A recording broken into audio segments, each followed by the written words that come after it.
वनुसल्ली वनुसल्लिमु अला रसूलिल करीम। अम्मा बाद फ़अऊज़ु बिल्लाहि मिनश शैतानिर रजीम। बिस्मिल्लाहिर रहमानिर रहीम। अन क़तादा इब्न नुअमान अन्ना रसूलल्लाहि सल्लल्लाहु अलैहि वसल्लम क़ाल इज़ा अहब्बल्लाहु अब्दन हमाहु दुनिया कमा यज़िल्लु अहदुकुम यहमी सक़ीमहुल माअ। रवाहु अहमद व तिर्मिज़ी। हज़रत क़तादा बिन नुअमान रज़ी अल्लाह ताला अन्हु से ये रिवायत है। क़तादा नाम के कई एक सहाबा हैं, इनमें हज़रत क़तादा बिन नुअमान रज़ी अल्लाह ताला ये बदरी सहाबी हैं, बद्र में शरीक हुए और हज़रत अबू सईद खुदरी रज़ी अल्लाह ताला अन्हो के माशरी की भाई हैं, अंसारी है। बैत उक़बा और बैत उक़बा और दीगर गज़वात में ये शरीक हुए। 65 साल की उम्र पाई और हिजरी 23 में वफ़ात हुई और ये अफ़ज़ल सहाबा में से हैं हज़रत क़तादा बिन नुअमान। वो रिवायत करते हैं कि सरकार सल्लल्लाहु अलैहि वसल्लम ने इरशाद फरमाया कि जब अल्लाह किसी बंदे से मोहब्बत करता है तो उसे दुनिया से इस तरह बचाता है जैसे तुम में से कोई आदमी अपने बीमार को पानी से बचाता है।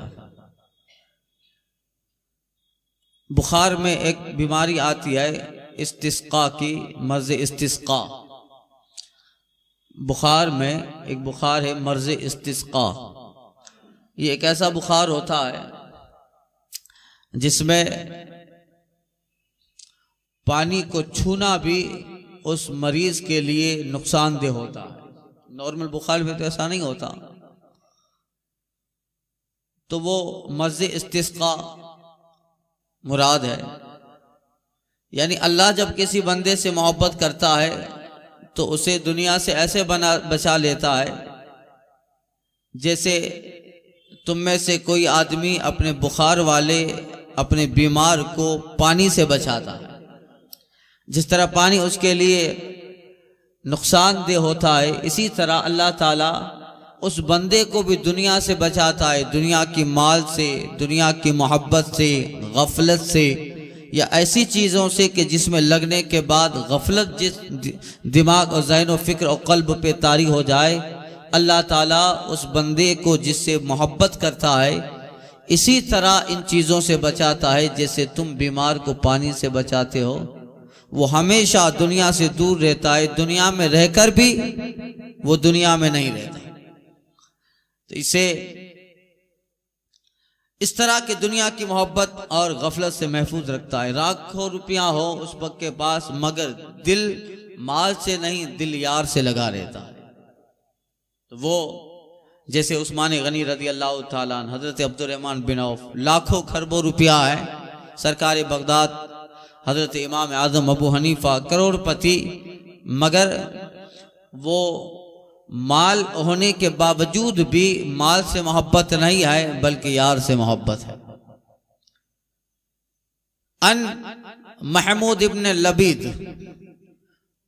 अन्न नबी सल्लल्लाहु अलैहि वसल्लम क़ाल इत्नताने यकरहुमा इब्न आदम यकरहुल मौत वल मौत खैरुन लिल मोमिन मिनल फितना व यकरहु क़िल्लतल माल व क़िल्लतुल माल अक़ल्लु लिल हिसाब। हज़रत महमूद बिन लुबैद रज़ी अल्लाह ताला अन्हु से रिवायत है। ये महमूद बिन लुबैद अंसारी शिबली इनका मुकम्मल नाम है। महमूद बिन लुबैद अंसारी शिबली ये रसूल कायनात सल्लल्लाहु अलैहि वसल्लम के दौर में पैदा हुए और इनके ताल्लुक़ से अलग अलग रिवायतें हैं। सही यह है कि ये सहाबी है और हिजरी 96 में उनकी वफ़ात मदीना में हुई। 96 में वो वफ़ात पाए और अहद रिसालत में पैदा हुए, यानी सरकार सल्लल्लाहु अलैहि वसल्लम का जो ज़ाहिरी ज़माना था उन्हीं उसी जो है ज़माने में ये पैदा हुए अंसारी हैं, मदीना के थे। वो रिवायत करते हैं कि आका सल्लल्लाहु अलैहि वसल्लम ने फरमाया, दो चीज़ें ऐसी हैं जिन्हें इंसान नापसंद करता है। दो चीज़ें ऐसी है जिसे इब्ने आदम इंसान नापसंद करता है। मौत उसको नापसंद करता है, हालांकि मोमिन के लिए मौत फितना से बेहतर है। वयकरहु क़िल्लतल माल, और माल का कम होना इसे नापसंद करता है, ज्यादा माल आ जाए।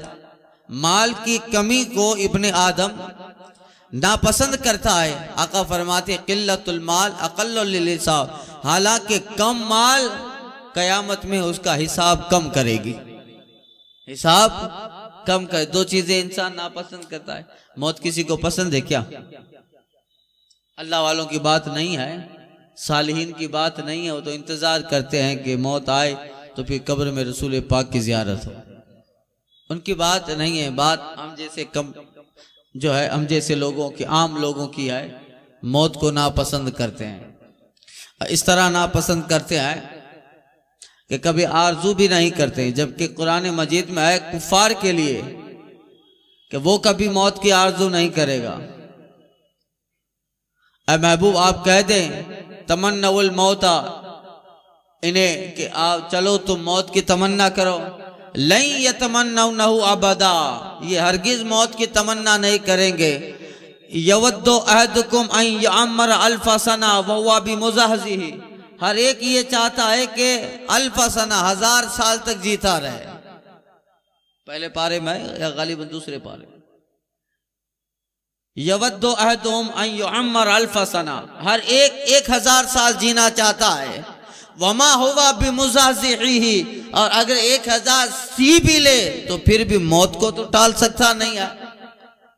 मौत को तो फिरौन जिया, नमरूद जिया 1000 साल, शद्दाद 700 साल तक, कारून भी बहुत सालों तक जिया।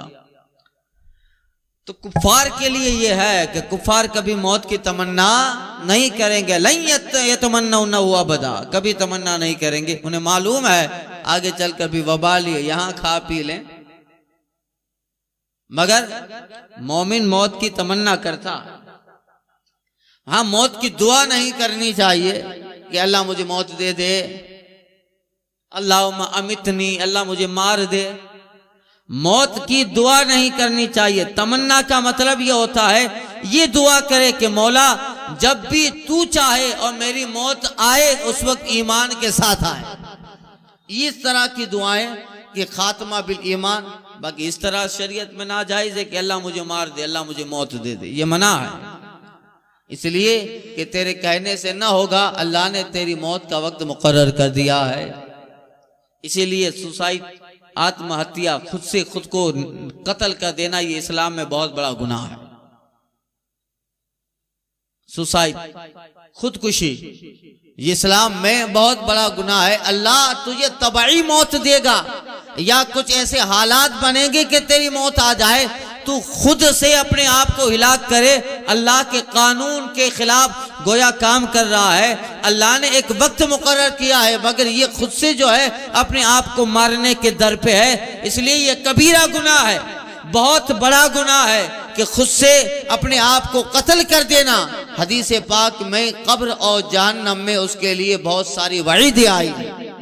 वो जहन्नम में जाएगा। मन कतला नफ्सन, जिसने अपने आप को मार दिया, दखला फिन्नार, वो जहन्नम में दाखिल हो गया। अगरचे मोमिन हो, काफिर के तो हमेशा की जहन्नम है, मगर मोमिन भी अपने आप को कत्ल कर ले तो जहन्नम में जाएगा, जहन्नम में वो जाएगा। हाँ, चूंकि ईमान के साथ मरा है तो फिर उसका हिसाब व किताब आखिर में तो जन्नत में जाएगा, मगर इस बुरे फैल की वजह से वो जमानों तक जहन्नम में रहे। आत्महत्या, अल्हम्दुलिल्लाह अभी का सर्वे यह है कि पूरी दुनिया में मुसलमानों में खुदकुशी 0% है। एक केरला का बहुत बड़ा जज था, डॉक्टर था, उसका मैंने आर्टिकल पढ़ा था और उसके ताल्लुक से उसने ये सर्वे किया था। दुनिया में जिस कदर कौम है, जब डिप्रेशन आ जाता है, जब उनके ऊपर बहुत ज्यादा बोझ आ जाता है, तो फिर उनके पास आखिरी वे ये होता है कि अपने आप को कत्ल कर। रोजाना की वारदात है कि नहीं है? जो है किसान आत्महत्या कर रहा है, अखबारों में रोज आता है। सासरियाना त्रासदी, बहुए आत्महत्या करी, रोजाना अखबारों में होता है। ये गैरों में डॉक्टर का आर्टिकल पढ़ा था बहुत पहले, इसने उस पर सर्वे किया था, अखबार में भी आया था और अंग्रेजी अखबार में भी था ये पूरा आर्टिकल इसका।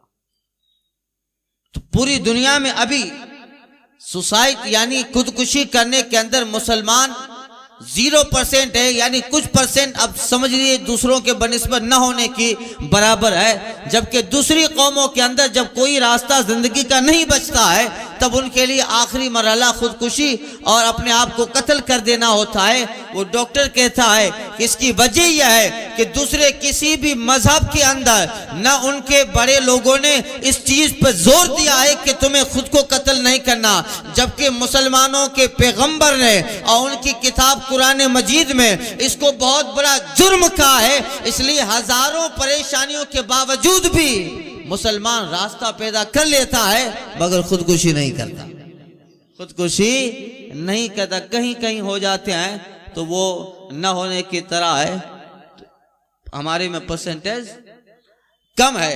इसलिए कि जब उसके पास जिंदगी के जीने की उम्मीदें नहीं रहती, तो वो अल्लाह की बारगाह में आकर जब हाथ उठाता है तो मौला कल सुबह उसके लिए रास्ते बना देता। ये खुद से अपने आप को कत्ल करना बहुत बड़ा गुनाह है। फिर लोग कहते हैं उसकी नमाज जनाजा नहीं पढ़ेंगे, और कुछ लोग हमारे माशरे में ऐसी बातें होती है कि उसके जो है कब्रिस्तान नहीं, उसकी नमाज जनाजा पढ़ेंगे, उसको कब्रिस्तान में दफन करेंगे, इसलिए कि कबीरा गुनाह किया है मगर मोमिन मरा है। हाँ, अगर ईमान के साथ कबीरा गुनाह है, ये बहुत बड़ा गुनाह है, तो शराब पीना भी बहुत बड़ा गुनाह है। ये कबीरा गुनाह है तो जनाकारी भी कबीरा गुनाह है, कहेंगे उसके लिए मगफिरत की दुआ भी की जाएगी और उसके नमाज़े जनाजा भी पढ़ी जाएगी। यही अहले सुन्नत वल जमात का मौक़िफ़ है। मगर चूंकि इसने ये बहुत बड़ा कबीरा गुनाह किया है, लिहाजा जहन्नम में जरूर रहेगा। हाँ, रब चाहे माफ कर दे, वो उसका अल्लाह उसका फजल है, वो अलग बात है। मगर मसला यह है, मसला यह है, कुछ दिनों पहले ही कहीं ऐसा हुआ था, तो किसी साहब ने कॉल किया था पास वाले कहीं गामड़ी ऐसे देहात से, तो उसकी नमाज जनाजा मोमिन ही तो है, पढ़ी जाएगी। कुछ मसाइल पे लोगों का बहुत ज्यादा रुझान होता है कि इन पे बहुत ज्यादा सख्त होते हैं। वो ईमान के साथ गया है, उसकी नमाज जनाजा पढ़ेंगे, उसके लिए मगफिरत की दुआ होगी। यही अहले सुन्नत वल जमात का ये मौक़िफ़ है, हमारा यही मसला, यही जो है हमारे उलमा ने बताया। हाँ, मगर उसने जो काम किया है उसको अच्छा नहीं कहा जाएगा, ये कहा जाएगा कि हराम काम किया, इसने काम बड़ा बुरा किया, फ़अला कबीरन, बहुत कबीरा गुनाह किया उसने, ये कहा जाएगा, और इस वजह से वो जहन्नम में भी जाएगा। आगे हदीस आएगी चंद लोगों के ताल्लुक से, हुजूर ने फरमाया था इसे मैं जहन्नम में देख रहा हूँ, तो बहुत ज़्यादा जिहाद करते थे, जहन्नम में कैसे देखे? हुजूर ने कहा देख रहा हूँ। तो फिर आगे वो मिशकात ही की हदीस है कि वो फिर बाद में इस्लाम से फिर भी गए, और एक रिवायत यह है कि उन्हें बहुत ज़्यादा ज़ख्म लगा था, तो ज़ख्म को बर्दाश्त न कर पाए, अपने आप को कत्ल कर दिया उस साहब ने। तो इसी वजह से हुजूर ने कहा था कि खुदकुशी करेंगे, ये करेगा, इस वजह से जहन्नम में देख रहा हूं। तो मगर ईमान वाले के लिए वो वईद तो जरूर है, मगर ईमान के साथ गया है, उसका हिसाब व किताब होगा, वो बाद में जन्नत में जाएगा। तो हुजूर कहते हैं दो चीजों से आदमी नफरत करता है, नापसंद करता है, मौत, हालांकि मौत उसके लिए फितना से बेहतर है। फितना से बेहतर का मतलब ऐसी बात जो अल्लाह ताला की याद से गाफिल कर दे, वो भी फितना, जिक्र से गाफिल कर दे, वो भी फितना है। जो चीज कुफ्र में मुलविस कर दे वो भी फितना है। कुफ्र हो, तुग़यान हो, इस्यान, ये सारी चीजें फितना है। तो जाहिर बात है दुनिया में कुफ्र, इस्यान, नाफरमानी, तुग़यान, बदी, इनसे तो बेहतर है कि जल्दी मौत आ जाए। इसलिए कि अगर मौत आ गई तो फिर कुफ्र में फंसने का चांस खत्म हो गया, ज्यादा नाफरमानी करने का चांस खत्म हो गया, कुफ्र, तुग़यान और बदी करने का चांस खत्म हो गया। तो फिर इन सारी चीजों से तो मौत बेहतर है। हुजूर कहते हैं कि बंदा मौत को नापसंद करता है इब्ने आदम, हालांकि मौत मोमिन के लिए तो फितना से बेहतर है। ये सारी चीजें फितना है, कुफ्र है, मासी है, तुग़यान है, उसके लिए तो मरना ही बेहतर है ताकि मौत आ जाए तो फिर इन सारी चीजों से बच जाए। मोमिन के लिए मौत तोहफा है।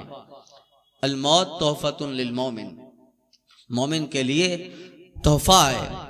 इसलिए ईमान के साथ जाता है, भले गुनहगार भी होगा मगर ईमान के साथ अगर जाता है तो फिर फरिश्ते उसके साथ बेहतर रवैया ही इख्तियार फरमाते हैं। हुजूर की मोहब्बत है, आका से सच्चा प्यार है। उस्ताद ज़मन कहते हैं जब भी उनकी याद में दुनिया से गया है कोई, जब भी उनकी याद में दुनिया से गया है कोई, जान लेने को दुल्हन बन के कज़ा आई है। कज़ा मौत दुल्हन बन के आती है कि ये मोमिन बंदा है, जान लेने को दुल्हन बन के कज़ा आई है, तो ये मोमिन की मौत होती है। और वक़िल्लतल माल, हुज़ूर कहते हैं दूसरी बात, बंदा माल की कमी को नापसंद करता है। कोई आदमी है जो कहता हो कि मेरे पास कम माल है तो बेहतर है। हर आदमी माल के ज्यादा करने की फिक्र में है। अरे जिसके पास इतना ज्यादा है कि खुद गिन नहीं सकता, फिर भी वो ज्यादा करने की फिक्र में, फिर भी वो ज्यादा करने की फिक्र में है। जिसके पास अब यह है कि अब घर में बैठकर खाता रहे, नस्लों तक कमाए, नस्लों तक उसकी नस्लें खाती रहेगी मगर कम ना होगा, मगर फिर भी माल बढ़ाने की फिक्र में है। रोजाना अखबार में उन लोगों की एड होती है, एड का वो 50-50 लाख रुपया लेते हैं हीरो सब अदाकार है। कभी बाइक की एड में आते हैं, कभी दवाओं के एड में आते हैं, कभी किस में। ये क्या है? ये पैसा कमाना और दुनिया कमाने ही का तो एक जरिया है। तो आदमी दुनिया में कोई ऐसा ना होगा जिसके पास इल्ला माशाल्लाह सालिहीन, और सालिहीन मोमिन की बात नहीं है, आम लोगों की बात है। दुनिया का कोई आदमी किल्लत माल को पसंद नहीं करता कि माल कम हो, ज्यादा बढ़ाने की फिक्र करता है। और फिर जब देखा कि दुनिया, हिंदुस्तान के बैंक बैलेंस में अब इतना हो गया कि अब ज्यादा बढ़ाऊंगा तो जो है क्राइम ब्रांच, सीबीआई वाले जांच करेंगे, तो फिर स्विस बैंक में जाने दिया। अब वही पैसों को डॉलर में कन्वर्ट कर दिया। यूरोप और लंदन की बैंकों में अब इंडिया का पैसा वहाँ डॉलर और पाउंड में कन्वर्ट करके जमा कर रहा है, क्योंकि यहाँ की बैंकों में लिमिटेड होता है। इससे ज़्यादा अगर फिगर बढ़ गया तो जांच आएगी, साल में कमाते इतना हो, इतना खर्च होता है, तो इतना सारा आता कहाँ से है। तो फिर उसके लिए यूरोप का सहारा लिया। अब वहाँ तो ज़्यादा है नहीं, दुनिया हिंदुस्तान का पैसा डॉलर में, पाउंड में कन्वर्ट करके रख दो, वहाँ कोई ज़्यादा ऐसा है नहीं। तो फिर ये बढ़ाने की फिक्र ही तो है बढ़ाने की। आका कहते हैं हालांकि हकीकत ये है किल अक़ल्लु लिल हिसाब क़िल्लतुल माल अक़ल्लु लिल हिसाब, हालांकि जितना माल कम होगा उतना हिसाब आसान होगा। हिसाब आसान हो जाएगा, ज्यादा होगा। मैंने एक मिसाल दी थी उसकी, एक साहब की, कि कम हिसाब, आसान हिसाब और सस्ता हिसाब और हार्ड हिसाब कैसे होता है। वो एक प्रिंसिपल से किसी तालिब इल्म ने पूछा था कि हुजूर ये क़यामत में आसान हिसाब और सख्त हिसाब का मसला क्या है। तो प्रिंसिपल उसको प्रैक्टिकल समझाना चाहता था। उस टीचर जो था या प्रिंसिपल रहा हो कि ठीक है, अपने तलबा स्टूडेंट को जो है, अगले दिन संडे था, छुट्टी थी, शनिचर के दिन अपने स्टूडेंट को 100 रुपया दिया, कहा जाओ इसको खर्च करो और फिर मंडे को स्कूल ओपन होगा, उस वक्त फिर आओ, मगर इन 100 रुपये को जहां भी खर्च करो उसको लिख लेना, उसे लिख लेना। ठीक है, सबको 100 रुपया दिया, एक तालिब इल्म को सिर्फ 1 रुपया दिया। कितना? तो वक्ती तौर पे तो वो थोड़ा नाराज हुआ कि मुझे 1 ही मिला, इन सबको 100 मिला। खैर, सब बाहर निकले। वो बेचारा जो था छोटा स्टूडेंट, उसने बाहर जाकर 1 रुपये का पॉपकॉर्न लिया या आइसक्रीम ले ली, खत्म। बाकी जिनके पास 100 रुपया था उसमें से 5 रुपया आइसक्रीम में डाला, 5 रुपया पॉपकॉर्न्स में डाला, 5 रुपया जो है किसी चॉकलेट में डाला, 5 रुपया जो है आइस कैंडी लिया, 5 रुपये का जो है उसने जो है 10-50 रुपये का बर्गर खाया। ये सारी चीज़ों में उसने 1 दिन तक उसको इस्तेमाल किया। सोमवार मंडे को जब स्कूल खुली तो कहा, कल की बात याद थी परसों की, जिसने 100 रुपया जहां जहां खर्च किया था उसकी लिस्ट बनाई थी। सारी लिस्ट टीचर ने ले ली, का दो इसको, सबकी लिस्ट ले ली। जिसने 1 रुपया खर्च किया था उसने भी पर्ची पे लिख दिया, 1 रुपये का पॉपकॉर्न ले लिया। अब उस्ताद ने एक बहुत बड़ी आग जलवाई, आग पे बहुत बड़ा तवा रखा, आग पे तवा बहुत। अब एक स्टूडेंट से कहता है, चलो अब इस पे खड़े रह जाओ और 100 रुपया खर्च किया है उसका पूरा हिसाब दो। अब गर्म तवे पे खड़े रहना, कभी इधर पैर करता है कभी उधर पैर करता है। अब हिसाब है, 5 का ये खाया, 10 का ये खाया, 15 का ये खाया, 50 का ये ला। अब पर्ची उस्ताद के हाथ में, का गलत बोला, ये नहीं खाया, जल्दी बता। पर्ची उस्ताद के हाथ में, और वो कल पूरा 2 दिन में जो 100 रुपया खर्च किया, मुश्किल से उसका हिसाब मुकम्मल हुआ और वो पार हुआ। इसी तरह सब जो लोगों का हाल था कि वो याद करते करते पैर को इधर उधर उछल पछल कर रहे थे कि जल्दी हिसाब हो। 100 रुपये का हिसाब लेना था, 5-5 रुपया खर्च किया है, 2-2 रुपया खर्च किया है, कैसे उस तवे पे खड़ा रह पाएगा। अब जिसको 1 रुपया दिया था उससे उस्ताद कहता है, चल तू भी खड़ा रहे और हिसाब दे। वो खड़ा क्या रहेगा, उसने पैर रखा, जैसे न रखा इस तरह उससे छलांग लगा गया और फौरन कहता है 1 रुपये का पॉपकॉर्न खाया, पैर रखा, वो कूद गया। तो उस्ताद कहता है, यही है आसान हिसाब और यही है हश्र का सख्त हिसाब। जिसके पास ज्यादा है तो फिर ज्यादा देर तक रहना है और हिसाब करना है कहाँ क्या क्या किया। इसलिए कि बहुत ज्यादा था तो ज्यादा फंसना भी है और फरिश्ते के हाथ में नाम आमाल भी है, दस्ते कुदरत में भी है। बता कहाँ का कितना खर्च किया था। और बहुत 40 साल हदीस में आया 500 साल लग जाने हैं। और जिसे बहुत कम दिया था, 1 ही रुपया दिया था, वो क्या करेगा, का ये लिया और ये हिसाब दे के आगे बढ़ गया। यही है आका कहते क़ल्लतुल माल अक़ल्लुल हिसाब। जिसके पास कम माल है उसका हिसाब भी बहुत कम और आसान है। तो ये होता है, जो कि मिसाल तो मैंने इससे पहले शायद आपको सुना दी थी, इसलिए रिपीट कर दिया ताकि दिमाग में ये चीज महफूज हो जाए। तो जिसके पास कम माल है उसका हिसाब कम होना है। अब 200 रुपया कमाता था, 2 बच्चे थे, बीवी माँ बाप थे, सारा दिन 200 रुपया खर्च हो जाता था, तो फिर उसका तो हिसाब ही नहीं है। हदीस पाक में आया है, हलाल तिजारत से जो बीवी बच्चों को खिलाए उसका हिसाब नहीं है। और ये कमाता ही कम था तो जाहिर बात है उसका हिसाब भी कम है। फंसेंगे कौन, फंसेंगे वो लोग जिनके पास ज्यादा था और हिसाब देना, जिनके पास बहुत ज्यादा एक एक चीज का हिसाब देना। इसलिए कितनी प्यारी बात हुजूर ने बयान फरमाई है कि मौत को बंदा नापसंद करता है, हालांकि मौत तो मोमिन के लिए जो है फितना से बेहतर है। माल की कमी को नापसंद करता है, हालांकि माल की कमी ये हिसाब में उसके लिए बहुत बड़ी आसानी पैदा कर रही। तो ये नसीहत भी है, दर्स भी है और एक कनात की तरफ हुजूर इशारा भी कर रहे हैं। कनात पसंदी कि रब जो दे उस पे राजी हो जाना है, जितना दिया उस पे राजी हो जाना है। तो ये बंदे के लिए बहुत बेहतर है। सरकार बगदाद के पास जितना माल आता था, मैंने बताया करोड़पति थे, खरबोपति थे गौसे पाक, मगर जितना माल आता था उसके 3 हिस्से करते थे। अपने लिए जितना था उतना निकाल लेते, जितना बेनिफिट हुआ है उसका हिस्सा करके एक गरीबों में देते थे, एक अपने मजदूरों को देखते और एक आइंदा के लिए तिजारत करनी है उसके लिए रखते। अपने लिए चंद निकाल चीजें, चंद माल थोड़ा सा निकाल लेते। यहाँ तक के एक एक दिन में 10-10 लाख दिनार सरकार बगदाद के पास आते थे। मजदूर लोग जो आपके काम करते थे हिसाब देते, सुबह जब हिसाब होता देते तो सरकार बगदाद शाम तक सारा रुपया अहले इराक और गरीब व फ़कीरों में तकसीम कर देते। खुद आपका कौल अल-मल्फ, आपका कौल जो है गुनियतुत तालिबीन जो आपकी किताब है उसमें आपका कौल है, आप फरमाते हैं कि अब्दुल कादिर की हथेली में रब ने सुराख बना दिया है।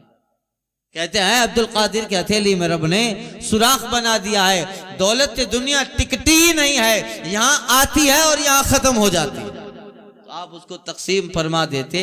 अकल्लो लिल माले, ये कम माल की कमी, माल का कम होना ये हिसाब में आसानी है।